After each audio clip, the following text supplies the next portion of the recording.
Maraming salamat po sa pagtangkilik ng ating video. Hinihikayat ko po kayong mag-like and subscribe para ma-update kayo sa susunod na nakabanata. Tara at umpisahan na natin. Sa nakaraan, ang ibig sabihin nito ay dalawa siya sa panahon na ito at paulit-ulit na idiniin sila na hindi sila pwedeng magkita. Dahil doon, alam ni Gerald na kailangan muna niyang hanapin ang kanyang past self at pansamantalang itago siya sa isang tahimik na lugar. Kapag tapos na iyon, siya ang magiging kapalit ng sarili niya sa loob ng isang buong linggo. Sa ngayon, kailangan muna niyang magsuot ng simpleng disguise. Samantala, isang malakas na kulog ang maririnig sa loob ng university campus habang ang isang lalaking estudyante ay sinipa ng isa pang mas matangkad at malaking estudyante. Kumapit sa balikat ng matangkad na lalaki ang isang babae na maganda ang damit habang tinuturo ng kanyang boyfriend si Gerald at sinabi, "Nakakahiya ka talaga, Gerald, alam mo ba iyon? Alam mo bang muntik mo nang makabangga ang girlfriend ko habang namumulot ng basura? Nakakahiya ang taong tulad mo." Sinipa niya muli si Gerald bago nagsalita ang babae. "Alam mo ba na may magandang girlfriend siya kahit na ganyan siya, hobby? Iniisip ko nga kung ano ang nangyayari sa ulo niya. Parang kahiyan sa aming mga babae kung siya ang magiging boyfriend namin. Hahaha. Kawawa ka naman. Teka, wala na akong ganang kausapin siya. Hindi ko lang maiwasang magalit kapag nakikita ko ang nakakainis niyang muka. Umalis na tayo at magpakasaya. Hindi na natin kailangang pansinin ang taong tulad niya," sabi ng matipunong lalaki habang niyayakap ang dalaga bago siya umalis. Medyo abala sa campus ngayon, kaya maraming estudyante ang naglalakad papasok at palabas ng lugar at nakita nila ang pangyayaring ito. Marami tuloy sa kanila ang nakatitig at nakaturo kay Gerald. Naturally, hindi ito ang unang pagkakataon na nangyari ang ganitong bagay sa kanya. Sa ngayon, ang tanging magagawa lang ng batang Gerald ay kagatin ang kanyang labi habang nakahawak sa kanyang masakit na tiyan na medyo sinipa ng malakas. Mapangasar na nakatingin sa kanya ang maraming tao, kaya hindi niya maiwasang mamula sa hiya nang mabilis siyang tumayo mula sa lupa. Pinulot niya ang kanyang snakeskin bag na ginamit niya para pulutin ang mga itinapong bote. Mabilis siyang tumakbo palayo sa sobrang kahiyan. Maya-maya pa, nakarating siya sa isang disyerto na sulok sa labas ng campus kung saan siya nag-squat at hinayaan na tumulo ang kanyang mga luha. Ayaw niyang gawin ang lahat ng ito, pero mahirap siya, wala na siyang ibang pagpipilian. Hindi kailanman nakakahiya para kay Gerald na gawin ang mga ganitong bagay, pero bakit siya binubuli siya ng ibang tao sa paggawa nito? Nagmumuni-muni si Gerald ngunit bigla siyang nakatanggap ng text message sa kanyang lumang phone. Galing iyon sa girlfriend niya na si Xavier. "Gerald, matagal ko na itong iniisip. Bakit hindi muna tayo maghiwalay? Huwag mo akong masamain dahil gusto ko lang mapag-isa para maisip ko ang future ko. Sa ngayon, huwag mo muna akong kausapin." Bakit umiiyak si Gerald sa sobrang lungkot dahil alam niyang gusto talaga siyang hiwalayan ni Xavier. Sobrang nalungkot si Gerald na hindi man lang niya napansin na may taong nakakap at nakamaskara na nagmamasid sa kanya sa hindi kalayuan. Ang taong iyon ay walang iba kundi ang future Gerald. "Bumalik pala ako kung kailan kami naghiwalay ni Xavier," naisip ni Gerald. Kanina pa niya ang kanyang past self dahil gusto niyang makita kung kailan ang eksaktong oras na nakabalik siya. Ngayong malaman niya iyon, dahan-dahang naglakad si Gerald patungo sa kanyang past self. Nang makita siya, agad na kinuha ng past Gerald ang kanyang snakeskin bag na may nakakatakot na ekspresyon sa kanyang muka habang sinasabi niya, "Ikaw, anong ginagawa mo?" Nakakunot si future Gerald at sinabi, "Bakit parang gusto kitang bugbugin nang makita ko ang inaasal mo?" Ginamit ni Gerald ang voice transformation technique kaya hindi siya nakilala ng kanyang past self. Hindi talaga makapaniwala si future Gerald nang makita niya ang kanyang past self. Gusto niya itong sampalin kahit na ito ang kanyang past self. Kung tutuusin, sa kabila ng pagiging top-notch na mayamang tagapagmana, siya ay kumikilos na parang isang kawawang bata. Dahil dito, inis na inis si Gerald sa sarili niya. Masaya siya nang maramdaman niya ito. "Kahit nabugbugin mo ako, nakikiusap ako sayo na pakawalan mo ako kapag tapos ka na," pagmamakaawa ni past Gerald. Naramdaman ni Gerald ngayon na wala nang mawawala sa kanya pagkatapos makipaghiwalay ni Xavier sa kanya. Kahit papagalitan o bugbugin siya, hindi siya magkakaroon ng kakayahang lumaban o ipagtanggol ang kanyang sarili. "Diyos ko," sabi ni future Gerald dahil hindi siya makapaniwala sa kanyang past self. Mabilis na sinundot ni Gerald ang acupuncture point ng kanyang past self para tumahimik siya. Pagkatapos nito ay nawala na siya ng malay. "Malapit nang magbago ang buhay mo, Buddy. Sana huwag ka na magpatuloy sa pagiging isang walang kwentang wimp tulad ko noon pagkatapos magbago ng buhay ko. Lalaki ka, hindi ba? Kumilos ka na parang isang totoong lalaki, bulong ni Gerald habang binubuhat niya ang kanyang past self at nakangiti. Ang plano niya ay ang itago ng mabuti ang kanyang past self at pagkatapos nito, buburahin niya ang mga alaala ni Gerald tungkol sa pangyayari upang may pagpatuloy niya ang kanyang buhay makalipas ang 1 linggo. Kapag nagawa na iyon, ang future Gerald ay mawawalan ng isang problema na hindi na niya kailangang alalahanin pa. Makalipas ang halos kalahating oras, nakapagpalit na ng damit si future Gerald, suot ang kanyang dating damit at hindi na niya hawak ang snakeskin bag. Naging nostalgic si Gerald habang naglalakad siya sa dati niyang campus. Naramdaman niya na gusto niyang manatili na lang dito habang buhay. Hanggat kayanin niya ito, hindi niya pipiliin na maging isang mayamang tagapagmana. Hindi nagtagal ay dumating na si Gerald sa isang milk tea shop. May masasayang alaala siya sa lugar na ito. Kung tutuusin, ito ang lugar kung saan una niyang nakilala si Mila noon. Naalala pa rin niya kung gaano siya kakuti at kaibig-ibig sa mga oras na iyon. Nag-iba ang emosyon sa mukha ni Gerald nang mapagtanto niya kung gaano katagal na nilang hindi nakikita ang bawat isa. Masyado siyang nalulungkot nang matandaan niya ang mga nakaraang panahon kung saan kasama pa niya si Mila. Naglakad siya papunta sa counter at nakita niya na ang may-ari nito ay ang dating boss na kilala niya noon. "Boss, isang milk tea, please." "Okay," sabi ng boss habang sinisimulan niyang ihanda ang inumin ni Gerald. Pagkatapos niyang ihanda ito ay sinabi niya, $8 po. Kumuha si Gerald ng cash saka iniabot ni Gerald ito sa boss bago siya sumagot, "Salamat. Sayo na ang sukli." Aalis na sana siya dala ang kanyang inumin nang biglang narinig ni Gerald na sumigaw ang boss, "Teka lang. Anong sa akin na lang ang sukli? Ang isang milk tea ay $8 ang halaga. Binigyan mo lang ako ng $1. Tumingin si Gerald sa boss at nakita niya na totoo ngang $1 lang ang hawak nito. Nakalimutan na niya kung gaano siya kahirap noon. Ang future Gerald ay gumagastos ng bilyon-bilyon na hindi na siya sanay sa mga regular na banknote. Hindi niya tuloy alam kung ano ang gagawin niya ngayon. Wala nang ibang laman sa loob ng kanyang wallet, ngunit mabilis niyang napagtanto na $1 lang ang kanyang pera sa ngayon. $1 lang ang meron siya. Kung hindi pa sapat na nakakahiya iyon, may ilang mga estudyante na nagtakip sa kanilang mga bibig habang tinatawanan si Gerald. Wala silang sinabi ngunit makikita sa kanilang mga ekspresyon ang nasa isip nila, ang kawawang mahirap na ito ay umiinom din ng milk tea. "Teka lang, wala ka ba talagang $8? Sabi ng boss nang hindi siya makapaniwala sa sinabi nito. Mukhang kulang ang pera ko," sagot ng nahihiyang Gerald habang tinitingnan kung may pera ba sa kanyang mga bulsa. Sa kanyang pagkadismaya, mabilis niyang na-realize na iyon lang ang pera niya. "Ano? Niloloko mo ba ako?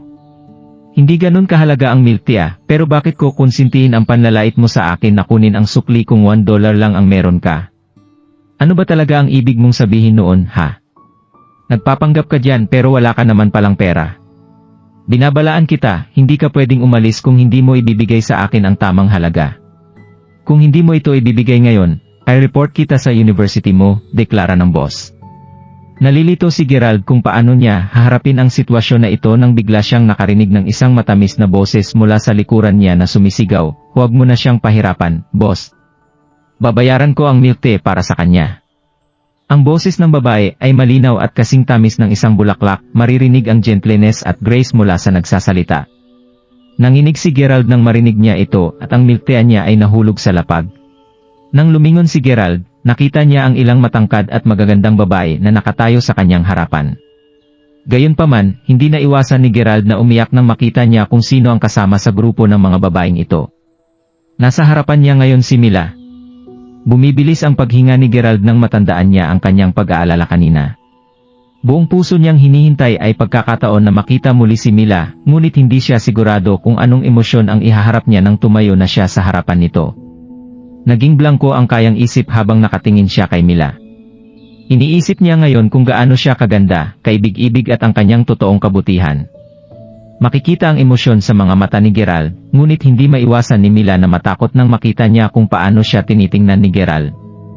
Natatakot siya pero napansin niya ang hindi may paliwanag na emosyon na nakapinta sa mga mata ng lalaki. Ang mga babaeng nakapaligid ay ganoon din ang nararamdaman at mabilis nilang hinila si Mila habang ang isa sa mga babae ay bumulong, sa tingin mo babaliw ang taong iyon, Mila? Ganoon din ang iniisip ko. Tingnan mo kung paano siya nakatitig sa kanya. Nabaliw kaya siya dahil sa kagandahan ni Mila, bulong ng isa pang babae, habang ang lahat ng mga ito ay naiinis na nakatingin sa kanya. Di nagtagal, sinabi ng isa pang babae, parang kailangan na nating umalis, Mila. Nawalan na ng gana ang mga babae na bumili ng milk tea nang makita nila kung paano nakatitig si Gerald kay Mila. Gusto lang nilang kalagkarin siya palayo kay Gerald sa lalong madaling panahon. Nang marinig iyon, mabilis na binayaran ni Mila ang inumin ni Gerald bago siya nakatingin sa nakatulalang lalaki.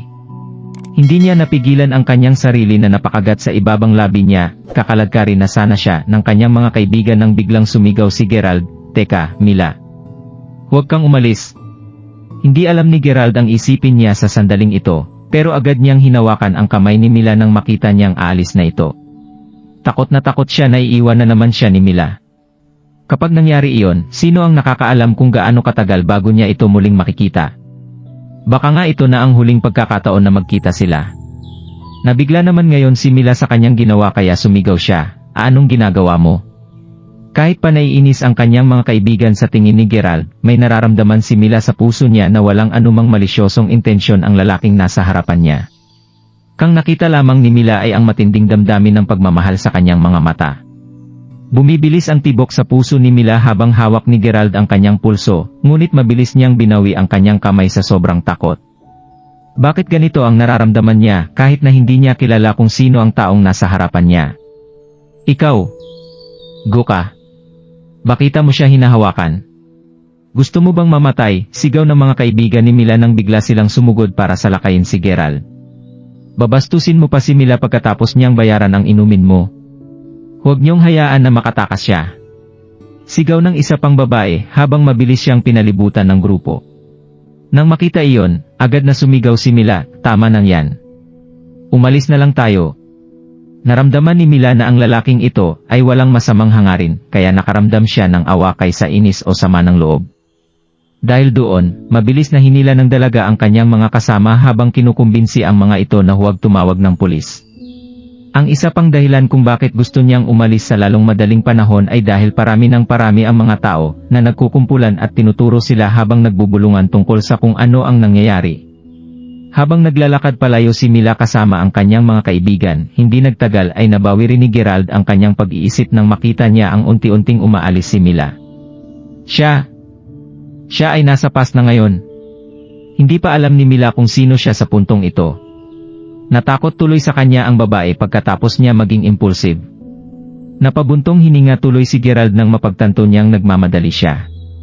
Gayunpaman, may plano si Gerald ngayon. Noon pa man, simple lamang ang pagmamahalan nilang dalawa mula pa noong una niyang nakilala si Mila. Kahit pa yumaman siya, hindi niya naisip na gumawa ng kahit anong engranding bagay para sa kanya. Kung tutuusin, naramdaman ng past self ni Gerald na ang mahalaga lang para sa kanilang dalawa ay ang pagmamahal nila sa bawat isa. Huli na nang maintindihan ni Gerald na kahit nagmamahalan ang dalawang tao, kailangan pa rin sa isang relasyon ang romance. Ngunit huli na ang lahat ng subukan niyang maging romantik sa taong minamahal niya. Meron siya ngayong pagkakataong bumalik sa dati, kaya gusto ni Gerald na gawin ang lahat para makabawi sa lahat ng ginawa niya. Gusto niyang ibigay kay Mila ang lahat ng romance sa mundo. Gagawin niya ang lahat para siya ang maging pinakamasayang babae sa planeta. Iyon ang pinapantasya niya, ngunit naisipan niyang huwag na munang bumalik sa campus. Alam din niyang makabubuting huwag na niya munang ligawan si Mila pagkatapos ng lahat ng nangyari. Natatakot lang siya na baka lalo lang niya itong takutin. Bukod pa dito, meron pa siyang iba pang mas mahalagang bagay na dapat asikasuhin at iyon ay ang pumunta sa Mountain Top Villa. Sa puntong ito, nakatayo na dapat ang villa kahit na hindi pa ito sumailalim sa auction. Dahil doon, ang kailangan lang gawin ni Gerald ngayon ay ang makipag-ugnayan kay Zack at bilhin ang villa. Pagkatapos nito, tuturuan niya si Zack na mag-invest sa manpower para mahukay ang circov site. Naisip ni Gerald na kailangan niya ng maraming manpower kung gusto niyang hukayin ang Mountain Top sa loob ng 7 araw, kaya handa siyang maging engrande para lang dito. Pagkatapos ng lahat, sinabi ni sila na hanggat hindi niya binabago ang kalalabasan ng anumang bagay, hindi magiging problema ang mga nangyari sa nakaraan. Pagkatapos nito, kinuha ni Gerald ang kanyang cellphone bago nag-dial ng pamilyar na number. Nang kumonekta ang tawag, mabilis na sumigaw si Gerald, "Ate Gerald, Bakit mo ako tinatawagan ngayon? Nagtatrabaho pa rin ako sa loob ng factory. Hindi mo ba naririnig ang lahat ng boses sa paligid ko? Sagot ni Jessica. Hindi masyadong naghinala si Gerald sa mga ingay, ngunit napansin niya na ang kanyang ate ay nasa isang meeting. Umiling-iling na may mapait na ngiti sa labi si Gerald bago niya sinabi, kailangan ko ng pera. O naman. Ang mga magulang natin ay nagsusumikap na magtrabaho sa ibang bansa, di ba? Wala na tayong pera sa dami ng utang na binabayaran natin. Magkano ba ang kailangan mo? Susubukan kong makahanap ng paraan para makuha ang halagang kailangan mo, sagot ni Jessica na parang nahihirapan siya habang nagsasuggest siya. Kailangan ko ng ilang milyong dolyar para mabili ko ang Mayberry Commercial Street at mapunta na sa akin ang buong street na iyon. Sobra na ba iyon? Natatawang tinanong ni Gerald. Ikaw? Anong sabi mo? Tanong ni Jessica nang biglang nanlaki ang kanyang mga mata. Sabi ko kailangan ko ng ilang milyong dolyar, ulit ni Gerald. Gerald, may nagsabi na ba sa'yo? Tanong ni Jessica at nanalamig na ang kanyang pananalita ngayon. Walang nagsabi ng kahit ano. Napansin ko lang na parang may mali. Alam mo naman na honest ang kapatid mo, pero hindi siya isang tanga, sagot ni Gerald. Hahaha. Hindi ko inaasahan ito. Magaling ka. Balak ko lang makipag-showdown sa'yo para sabihin ko sa'yo ang totoo sa mga susunod na araw. Hindi ko inasahan na may kutob ka na tungkol sa katotohanan bago ko pa man sabihin sa'yo ang kahit ano.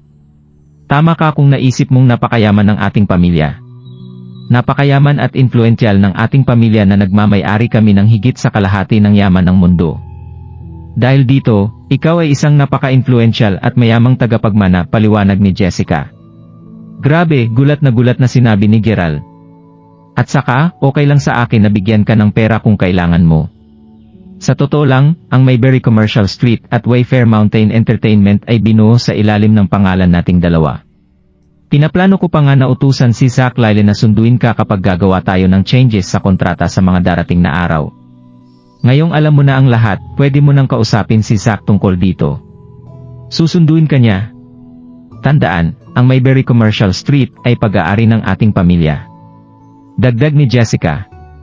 Mukhang maraming gustong sabihin si Jessica, ngunit hindi na nakasagot si Gerald dahil nagmamadali siya. Pagkatapos nito ay binaba na ni Gerald ang tawag.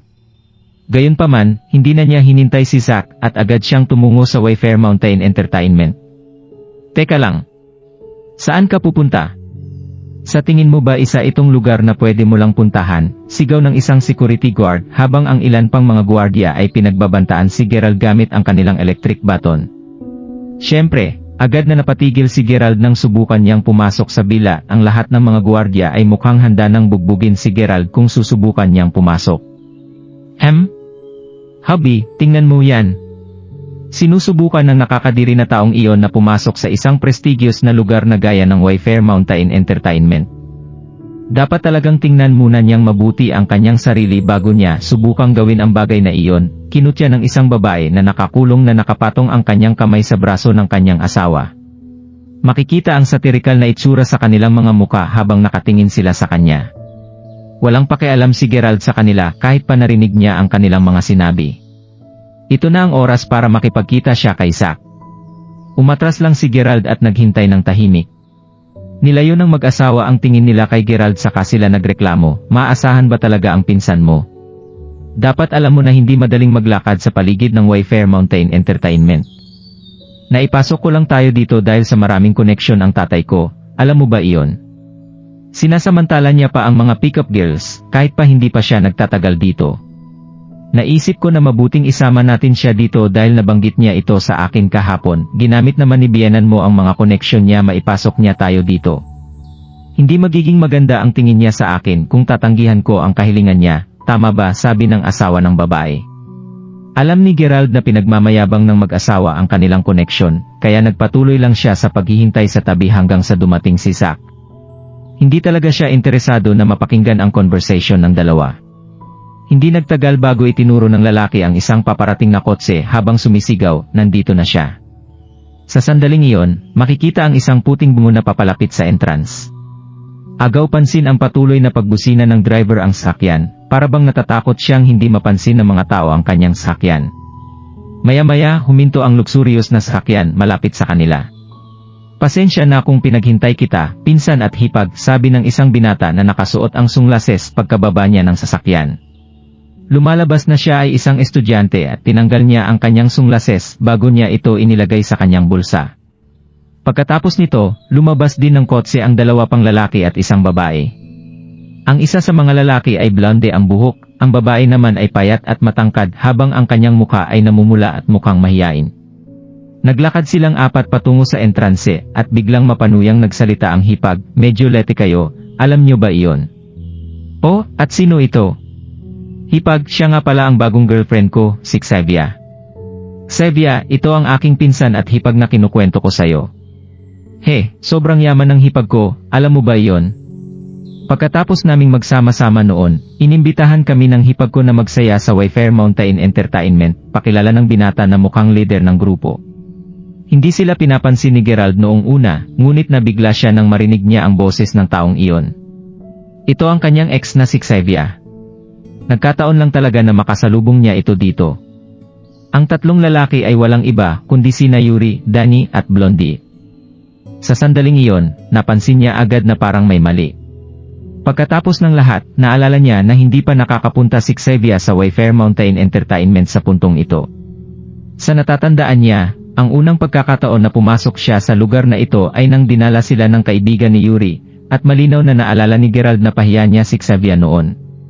Kaya bakit nasa Wayfair Mountain Entertainment siya ngayon? Totoo kaya ang sinabi ni sila? Ang kanyang pagdating dito ay lumabag sa ilang mga patakaran. Hindi ito masyadong inisip ni Gerald kahit pa nangyari ito.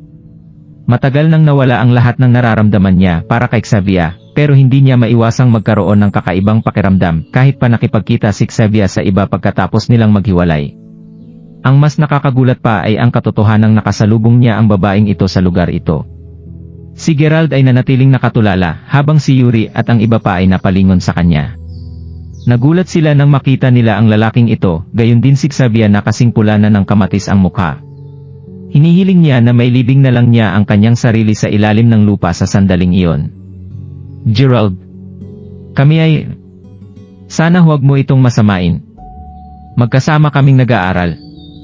Naisip naming umalis para magsaya pagkatapos naming mag-aral, kinakabahang pinaliwanag ni Xavier. Hiwalay na sila pero hindi napigilan ni Xavier na mapahiya sa ganoong sitwasyon. Naiintindihan ko. Sige na at magpakasaya ka, sagot ni Gerald na may pilit na ngiti sa kanyang mukha. Ha?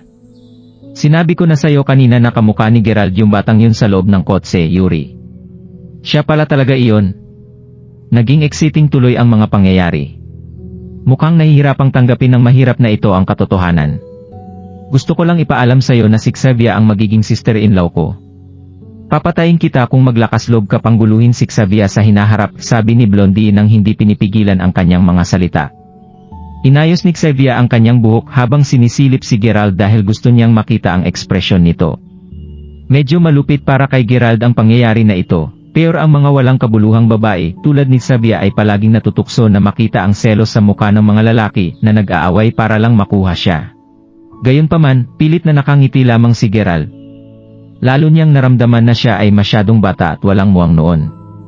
Nakita ni Xavier na parang walang pakialam ang itsura ni Gerald, kaya napatanong siya, ano ang ibig mong sabihin, Gerald? Naiintindihan mo naman ang sinasabi ko, sagot ni Gerald. Nakakaawa ka. Matagal ko nang gusto si Yuri. Alam mo naman na mahirap ka lang, hindi ba? Tanga lang ang magiging interesado sa'yo, nakangusong sinabi ni Xavier. Hindi mo rin ako masisisi na nagustuhan ko siya. Sisihin mo ang sarili mo sa pagiging isang disappointment at dahil hindi mo binibigay ang expectations ko. Alam mo, bukod sa nakabili ako ng mga branded handbag at cosmetics, binigyan pa ako ni Yuri ng access sa Wayfair Mountain Entertainment. Anong binigay mo sa akin? Wala kang binigay na kahit ano, pasigaw na sinabi ni Xavier malamang sa sobrang kahihiyan. Sino ang lalaking ito, Yuri? Classmate mo ba siya? Tanong ng babae na kanina patahimik na nakatayo sa gilid. Ha? Ang lalaking ito? Isa lang siyang utusan sa university namin na dating boyfriend ni Xavier, excited na sumigaw si Yuri. Ha? Nagtataka pa naman ako kung ano pinagkakaabalahan ng lalaking ito. Alam mo bang sinubukan niyang pumasok sa Wayfair Mountain Entertainment kanina? Pinalayas tuloy siya ng mga security guard, mapanuksong sinabi ng babae. Ano? Naisipan mo talagang pumasok sa Wayfair Mountain Entertainment? Alam mo ba kung anong klaseng lugar ito? Sa tingin mo ba pwede nilang papasukin ang kahit sino lang? Sigaw ni Xavier, gulat na gulat siya na hindi niya alam ang kanyang sasabihin. Lalong naramdaman ni Xavier na si Gerald ay tulala ngayon. Paano siya nagkaroon ng interes sa kanya noong una? Sige, tama nang yan. Huwag nating ipagpatuloy ang pag-aaksaya ng oras natin sa pakikipag-usap sa kanya. Medyo gabi na, kaya pumasok na tayo at magsaya, Yuri at Xavier, sabi ng babae. Sige. Pumasok na tayo, Xavier, dagdag ni Yuri habang ipinatong ang kanyang braso sa balikat niya, para bang sinusubukan niyang magyabang. Gayunpaman, agad silang hinarang ng mga security guard bago pa man sila makapasok at sinabi ng isa sa kanila, sorry pero nakatanggap kami ng notification na sarado ang Wayfair Mountain Entertainment para sa araw na ito. Walang sinuman ang pinapayagang pumasok. Ano? Pero nakabili na kami ng admission ticket, sagot ng naguguluhan na babae. Ang mga admission ticket ay hindi valid mula ngayon hanggang sa hinaharap. Kung mayroon kang complaints, mag-file ka ng reklamo. Malamig na sumagot ang guard. Nang marinig iyon, mabilis na nabalisa ang babae. Totoo ito dahil nanggaling na ito mismo sa mga guard. Hindi siya gagawa ng kahit anong aksyon kahit nalabag ito sa kanyang loob. Pagkaraan ng maikling sandali, ang babae ay biglang nagtanong, pwede ko bang tanungin kung bakit? Darating ngayon si Mark Crawford, ang boss ng Mayberry Commercial Group. Sinara ito ngayon para makapaghanda kami sa pagtanggap kay Mark Crawford. Sagot ng guard. Ano? Mark Crawford? Ang boss ng Mayberry Commercial Group. Sigaw ng babae. Hindi niya alam kung sino si Mark Crawford, pero alam na alam niya kung ano ang Mayberry Commercial Group. Ang kabuuan ng Mayberry Commercial Street na kinabibilangan ng Wayfair Mountain Entertainment ay pagmamay-ari ng Mayberry Commercial Group. Kaya ano kaya ang kayamanan at kapangyarihan na meron ang boss? Kahit sila Yuri at Xavier ay may kaalaman tungkol sa lakas at kapangyarihan na tinataglay ng Mayberry Commercial Group kaya napalunok na lang sila sa sobrang kaba. Umalis na kayo. Ang lahat ng mga senior executive ng aming grupo ay pupunta ngayon, malamang papunta na dito si Mark Crawford. Bilin ng security guard. Maraming mga senior executive ang nagmamadaling lumabas ng bila, kaya kinabahan ang mga guards at sinabihan nila ang grupo na umalis. Natural, agad namang nagmadaling pumunta sa gilid si Xavier at ang ibang tao sa grupo nang marinig nila ito. Si Gerald naman ay nanatiling nakatayo sa pasukan nang hindi gumagalaw kahit isang pulgada. Nang makita iyon, galit na sumigaw ang gwardiya, "Hoy, bata! Hindi mo ba narinig ang sinabi ko? Umalis ka sa daan." Baliw ba siya? Mapanuya na sinabi ni Yuri at Danny. Tanga talaga siya. Wala akong masabi, dagdag ni Xavier sa habang naka-cross arm siya. Nakita ng guard na hindi pinapansin ni Gerald ang kanyang utos at agad niyang itinaas ang kanyang batuta at sinubukang hampasin si Gerald habang sumisigaw ng, "Gusto mo bang mamatay?" Itinuro lang ni Gerald ang isang daliri sa guwardiya at tumalsik ang baton mula sa kamay ng guwardiya. Nahulog ang guard sa kanyang likuran at gumulong paatras ng ilang sandali. Sa pagbangon niya, makikita sa mukha niya ang takot habang nakatingin kay Gerald. Tinitigan ni Gerald ang guard at sinabi, "Ako si Mark Crawford." "Ano? Sino ka?" sabi ng nagtatakang security guard. Hindi siya makapaniwala na ang binatang ito na kilala bilang isang mahirap ay maglalakas loob na sabihin na siya si Mark Crawford. Talagang hindi siya maniniwala kay Gerald base sa kanyang itsura, ngunit ang guwardiya ay nabigla nang makita niya ang hitsura sa mga mata ng binatang ito. Hindi niya talaga masyadong pinapansin si Gerald kanina, pero naramdaman niya ang mabagsik na aura sa lalaki nang tingnan niya ito sa kanyang mga mata. Kinilabutan ang guard at lalo siyang naniwala sa lalaking ito nang mapagtanto niya ang matinding lakas at aura ni Gerald. Maging si Xavier at ang iba ay nagulat sa sinabi ni Gerald. Maya-maya pa, bumalik sa katinuan ng isip ni Xavier bago siya tumawa at sinabing, "Tama ba ang narinig ko? Sino kasabi mo?" "Haha." Nabigla si Xavier dahil inakala niyang masasaktan si Gerald dahil sa katigasan niya, ngunit hindi niya inaasahan na magiging ganoon kahusay at kalakas si Gerald. Nakatutok pa rin ang atensyon niya sa sinabi ni Gerald na siya talaga si Mark Crawford. Si Mark Crawford ang pinakamayaman at pinaka-influential na figure sa buong Mayberry City. Kung siya talaga si Mark Crawford, hindi ba si Xavier ang magiging Mark Crawford? Hindi kayang tanggapin ni Xavier na siya ang magiging ex ni Mer Crawford. Matapos marinig ang kanyang pahayag, nakaramdam ni Xavier ang hindi may paliwanag na takot sa kaibuturan ng kanyang puso. Makikita na wala na siyang kinalaman sa taong ito. Kaya bakit siya nakakaramdam ng matinding takot? Hindi nagtagal nang sa wakas ay dumating na si Zack sa lugar na iyon. Makikita ang galak sa mukha ni Zack habang tumatakbo siya palapit kay Gerald. Nahulaan na ni Gerald na ipinaliwanag na ng kapatid niya ang lahat kay Zack. Ang ibig sabihin rin nito ay pinakita ng kanyang kapatid ang litrato niya kay Zack. Agad na yumuko si Zack sa harapan ni Gerald bago siya sumigaw, "Mer Crawford." Kasunod nito, sabay-sabay na sumigaw ang grupo ng mga senior executive sa likod ni Zack, "Mer Crawford." Natanggap ni Zack ang sapat na impormasyon tungkol sa bata na pinalaki ng pamilyang Crawford sa kahirapan mula nang pinanganak siya. Ano? Sa puntong iyon, si Xavier, Yuri, at ang iba pa ay natulala. Naramdaman ni Yuri na naiinggit siya habang patuloy siyang nakatitig kay Gerald. Ang kilalang kawawang mahirap ay isa palang mayaman na Young Master. Kahit ang tanyag na Chairman Lyle ay kailangang yumuko sa kanya. Hindi makahinga ang mga mula sa grupong minamaliit si Gerald at ang gusto nilang gawin ngayon ay ipasok ang kanilang mga ulo sa hukay dahil sa kahiyan. May ilang mahalagang bagay na gusto kong pag-usapan natin, Chairman Lyle. Pumunta tayo sa opisina para pag-usapan ito, sagot ni Gerald bago siya tumango. Opo, Mer Crawford, sagot ni Zack. Papasok na sana sila nang hindi napigilan ni Xavier ang kanyang sarili na sumigaw, "Sandali lang." May tutulong ba ako sa'yo, Miss? Tanong ni Zack habang nakatingin kay Xavier. Sisigurado ka bang hindi ka nagkakamali, Chairman Lyle? Ang pangalan niya ay Gerald Crawford at isa lang siyang estudyante mula sa university namin. Paano siya naging Mer Crawford? Nauutal na sinabi ni Xavier habang pinipigilan si Zack na magpatuloy pa. Hindi ako nagkakamali. Ang totoong pangalan ni Mer Crawford ay Gerald Crawford, sagot ni Zack na medyo walang pakialam. Impossible. Hindi ito totoo, yungol ni Xavier habang umuurong ng ilang hakbang. Tumama sa kanyang pagkatao ang mga salita ni Zack na parang kidlat na nagdulot ng matinding pagkawasak ng lahat ng pag-asa at pangarap ni Xavier.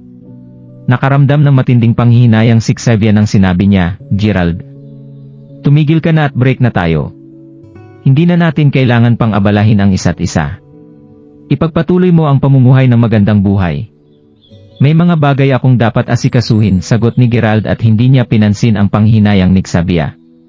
Dumiretso lang siya sa Wayfair Mountain Entertainment habang ang iba pang mga tao sa pasukan ay nanatiling nakatulala sa loob ng ilang sandali. Nang makapasok sila sa loob ng opisina, agad namang nagsalita si Zack, "Totoo na malapit nang ma-auction ang Mountain Top Villa. Balak mo bang bilhin ito, Mer Crawford?" Ito ang unang pagkakataon na nakipag-ugnayan si Zack kay Mer Crawford, ngunit hindi niya maiwasang maramdaman na ang Mer Crawford na nasa harapan niya ay iba sa inaasahan niyang magiging ugali ni Mer Crawford. Naisip noon ni Zack na medyo matagal bago masanay si Gerald sa transition ng kanyang buhay.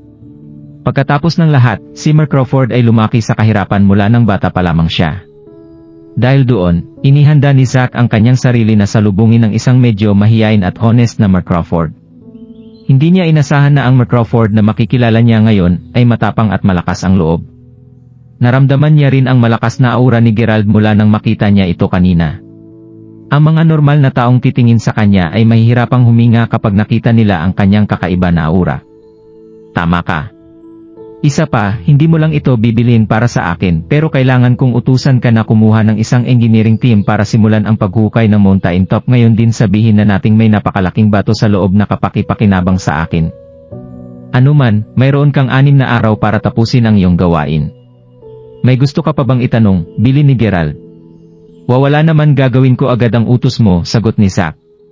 Gusto niya sanang tanungin si Gerald tungkol sa kanyang motibo, ngunit mabilis niyang binawi ang kanyang mga salita bago pa ito makalabas sa kanyang bibig.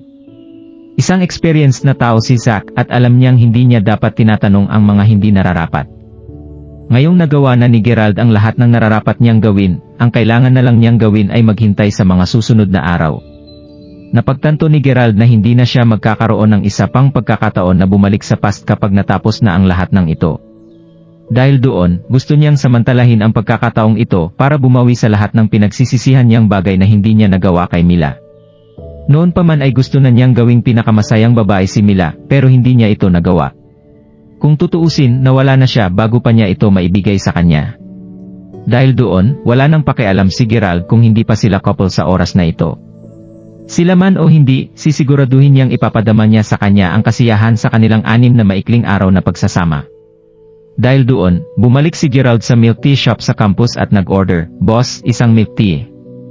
"Ikaw hindi ka pa rin nabusog? May pera ka pa ba para dito? Gusto mo bang bigyan ako ng mas maraming problema?" sabi ng medyo nag-aalalang boss.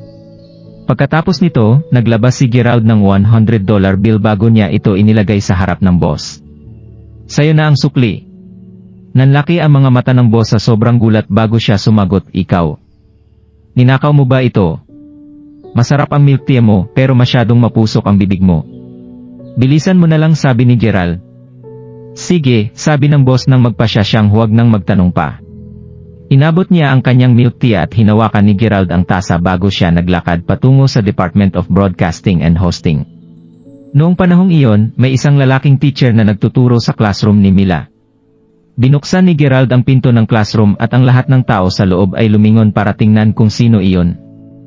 Nabigla ang lahat nang makita nila na si Gerald iyon at meron siyang hawak na milk tea. Kung tutuusin, sikat si Gerald sa mga estudyante doon dahil isa siyang mahirap na utusan. Bakit siya nakarating sa Department of Broadcasting and Hosting? "Psst! Mila? Tingnan mo." Si Mila ay nagsusulat pa rin sa sandaling iyon, ngunit pagkatapos siyang sikuhin ng kanyang kaibigan, nakita niya kaagad kung ano ang nangyayari. Namula ang kanyang magandang mukha nang makita niya kung sino iyon at bigla namang nagsalita ang kanilang teacher, "Anong ginagawa mo, bata? Bakit ka pumasok sa klase namin?" Hindi siya pinansin ni Gerald at ipinasok niya ang isang kamay sa kanyang bulsa bago siya, dahan-dahang naglakad patungo kay Mila, at inilagay niya ang tasa ng milk tea sa kanyang harapan. "May utang ako sa iyo na milk tea, kaya gusto ko itong ibalik sa iyo ngayon." Nang marinig iyon, nagulat ang mga kaklase ni Mila. Sinusubukan nga bang makuha ng mahirap na ito ang Diyosa? Akala nila sa telebisyon lamang nila makikita ang dramatic scene na nasa harapan nila. "Hindi mo ito kailangang ibalik sa akin. Kailangan mong magmadali at umalis," sagot ni Mila dahil hindi siya makapaniwala sa lahat ng pangyayari na ito. Nakita nila ang pagkataranta ni Mila, kaya ang iba pang mga lalaking estudyante sa klase niya ay agad na napatingin kay Gerald. "Dapat mong malaman na meron akong 2 utang sayo. Hindi ko alam kung kailan ko maibabalik ang mga ito sayo, pero gagawin ko ang lahat para tuparin ko ang 2 kahilingan mo," seryosong sinabi ni Gerald. "Anong 2 bagay?" malumanay na tinanong ni Mila. "Una, may utang na loob ako sayo. Pangalawa, ibibigay ko sayo ang puso ko." Natulala ang lahat nang marinig nila ang sinabi ni Gerald. Talagang nagkagulo ang lahat sa romantic gesture ng iba. May mga taong kumukuha pa ng mga pictures ng eksena gamit ang kanilang mga cellphone. Habang namumula ang mukha ni Mila, si Gerald naman ay tumalikod at lumabas sa klase. Nakatitig sila sa likuran ni Gerald at naramdaman ni Mila ang isang hindi may paliwanag na emosyon na bumabalot sa kanyang puso. Bakit niya ito nararamdaman? Natural lang na maging laman ng mga usapin ng lahat ang tungkol sa nangyari sa klase ni Mila. Nakikita lang nila sa movie ang romantic gesture ng isang mahirap sa isang magandang Diyosa.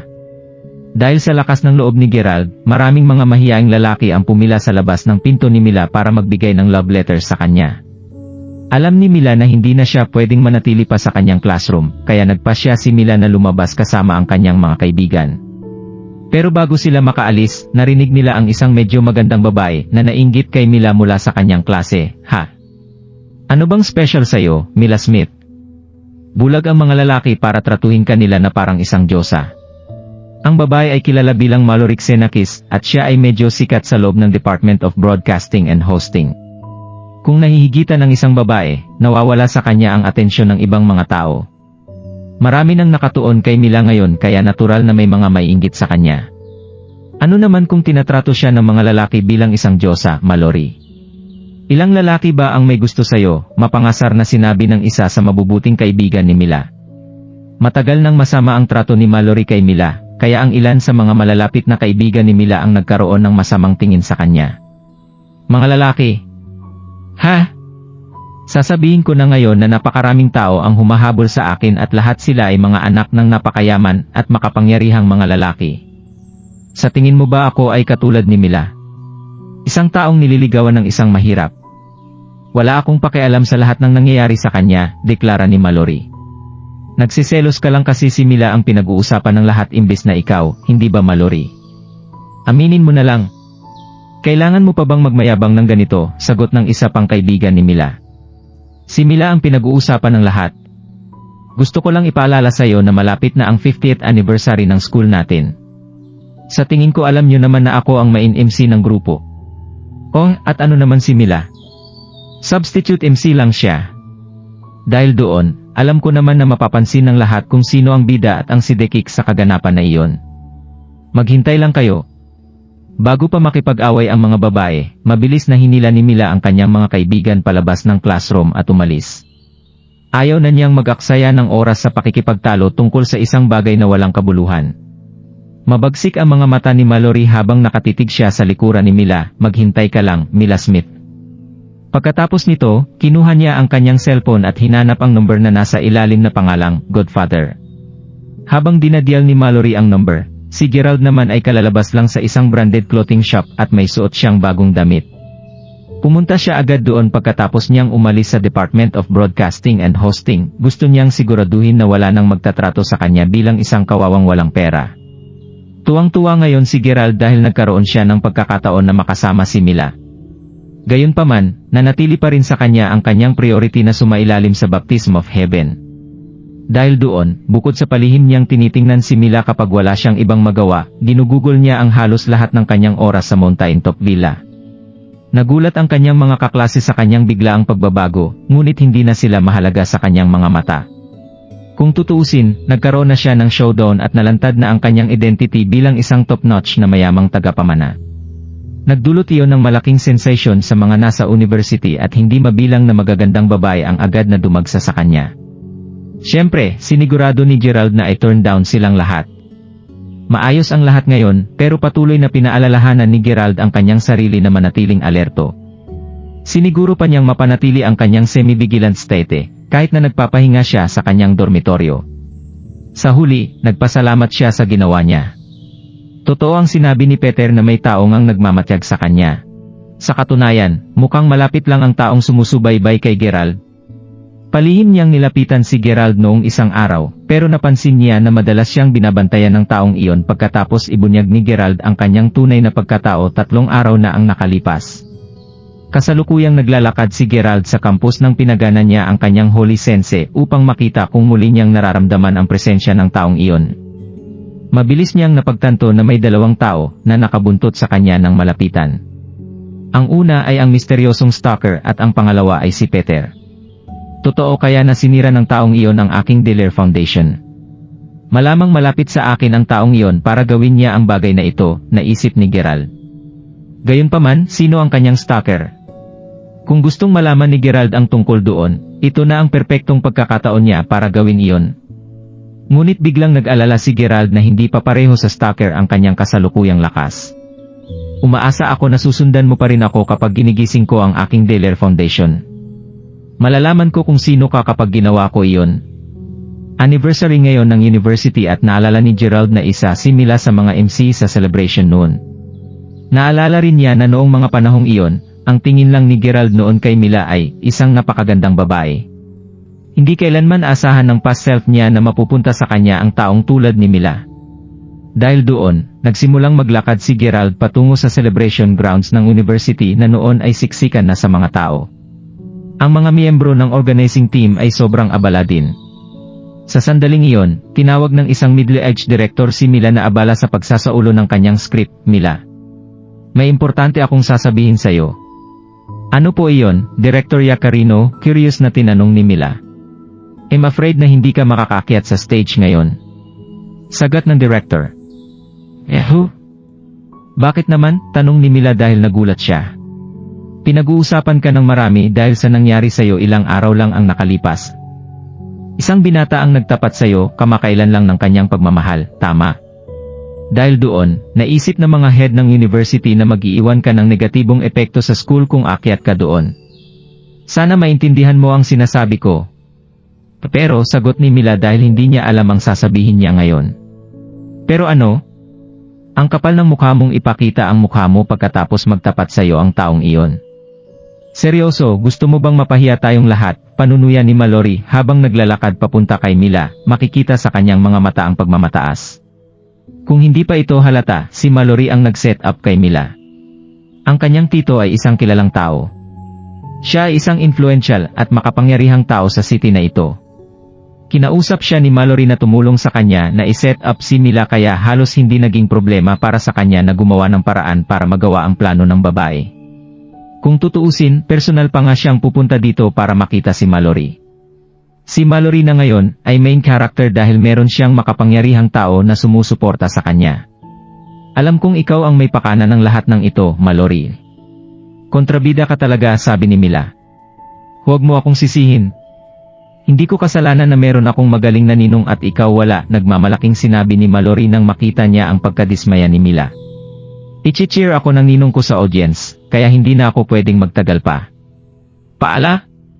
Sumama ka na lang sa audience, sabi ni Mallory bago siya umalis. Galit na galit si Mila at sobra ang pagkadismaya niya, ngunit alam niya na sa huli ay hindi na niya mababago ang mga pangyayari. Ang tanging bagay magagawa niya ay itabi ang kanyang mga gamit at umalis sa likuran. Gayunpaman, nagulat sina Mallory at Mila nang makita nila ang eksena sa harapan nila. Kung nagustuhan mo ang mga ganitong video, huwag mong kalimutan mag-like and subscribe. Panoorin mo na rin ang mga naunang kabanata para lalong maubos ang oras mo.